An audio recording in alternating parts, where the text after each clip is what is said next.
Semuanya, kembali lagi di video pembelajaran untuk mata kuliah pengantar sains data bersama saya Muhammad Bintang Online. Yuk belajar. Baik, jadi pada video kali ini kita akan membahas beberapa latihan soal dari materi clustering khususnya untuk K-means dari mata kuliah pengantar sains data.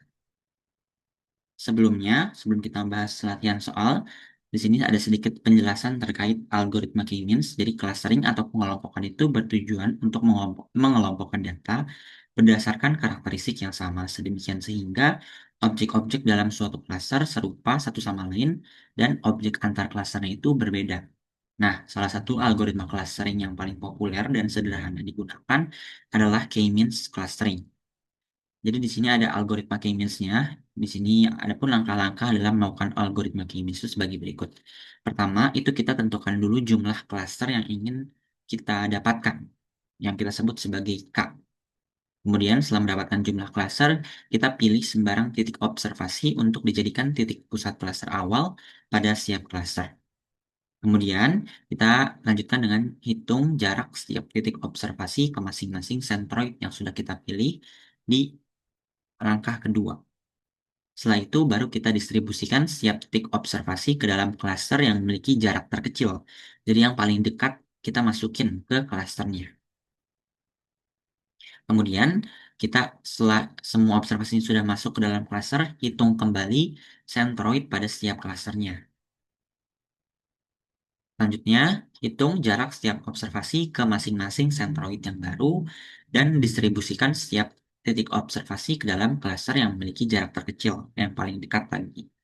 Nah, langkah 5-7 ini diulang terus sampai tidak terjadi perpindahan titik observasi dari satu klaster ke klaster lainnya.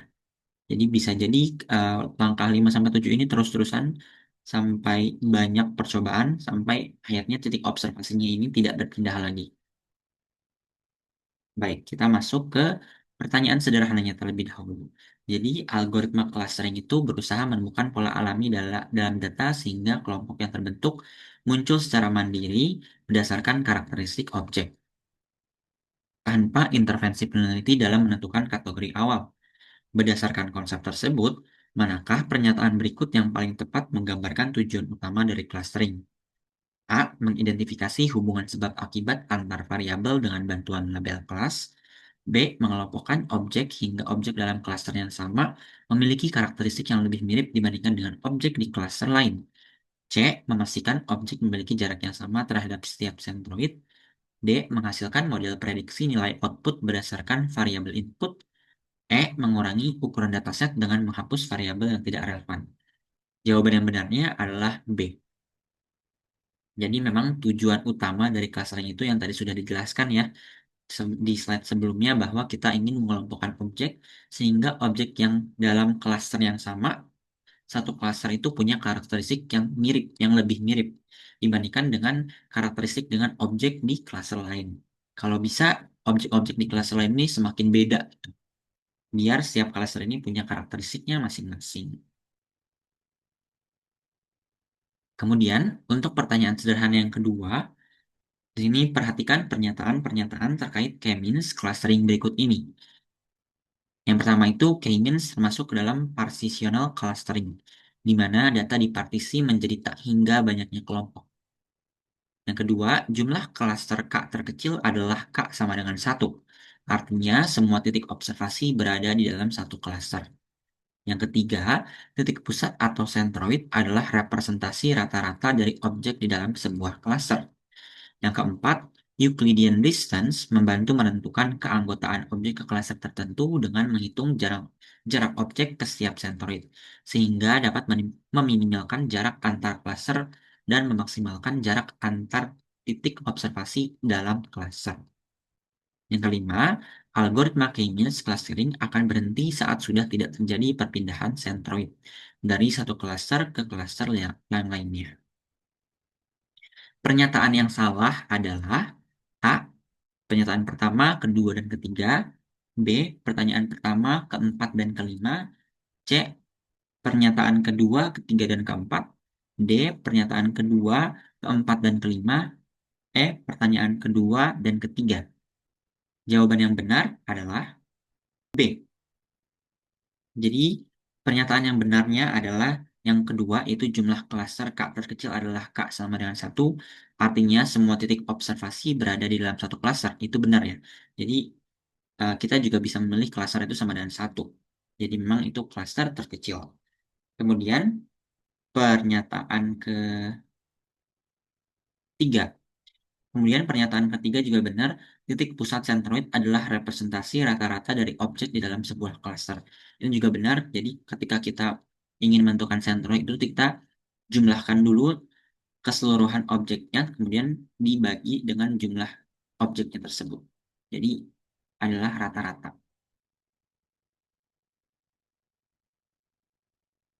Kemudian di sini ada studi kasus sederhana. Jadi ada sebuah pusat kebugaran sedang melakukan analisis data awal untuk memahami pola aktivitas fisik para anggotanya. Dua variabel utama yang diobservasi dari setiap anggota adalah durasi latihan dalam menit, durasi latihan harian dalam menit, dan kalori yang terbakar dalam kilokalori. Empat orang anggota memberikan data observasi sebagai berikut. Jadi ada Andi, durasinya adalah 10 menit, dan kalori yang terbakarnya itu adalah 20 kilokalori. Kemudian Budi itu menghabiskan waktu 13 menit dan kalori yang terbakarnya adalah 24 kilokalori. Kemudian ada Citra menghabiskan waktunya itu 20 menit dan membakar kalorinya itu adalah sekitar 30 kilokalori. Dan yang terakhir ada Dewi menghabiskan waktu 14 menit dan kalori yang terbakar adalah 18 kilokalori. Dalam tahap eksplorasi, sebelum menetapkan algoritma K-means clustering, seorang analis data perlu mengukur tingkat kemiripan atau similaritas aktivitas fisik antara Andi dan Budi. Metrik yang digunakan untuk pengukuran ini adalah jarak Euclidean atau Euclidean distance. Berapakah nilai jarak Euclidean antara titik observasi Andi dan Budi? Jadi kita Nah, untuk penyelesaiannya, pertama kita perlu tahu dulu rumus untuk jarak Euclidean antara dua titik. Jadi rumusnya adalah D P, Q itu sama dengan akar dari X2 dikurang X1 dikuadratkan ditambah Y2 dikurang Y1 dikuadratkan. Jadi di sini konteksnya adalah P itu adalah titik yang pertama dan Q itu adalah titik yang kedua. Jadi D dari P, Q itu adalah maksudnya jarak dari titik P dan Q. Kemudian untuk X2 itu artinya adalah titik pada sumbu X untuk titik I, kemudian untuk X1 itu titik pada sumbu X untuk titik P. Sama halnya dengan Y2 dan Y1. Nah, berdasarkan tabel di data, kita dapat mendefinisikan titik koordinat untuk durasi, koma kalori untuk Andi dan Budi. Jadi kalau titik Andi kita sebut sebagai titik A, itu koordinatnya itu 10,20. Sedangkan titik Budi yang kita sebut sebagai B, itu koordinatnya adalah 13,24. Kemudian kita masukkan kedua titik pada rumus tadi. Jadi DA, B itu sama dengan akar dari 13 kurang 10 kuadrat ditambah 24 kurang 20 kuadrat. Sama dengan akar dari 3 kuadrat tambah 4 kuadrat, sama dengan akar dari 9 tambah 16. Sama dengan akar dari 25 yang hasilnya adalah 5. Maka jarak Euclidean antara titik observasi Andi dan Budi adalah 5. Satu satuan.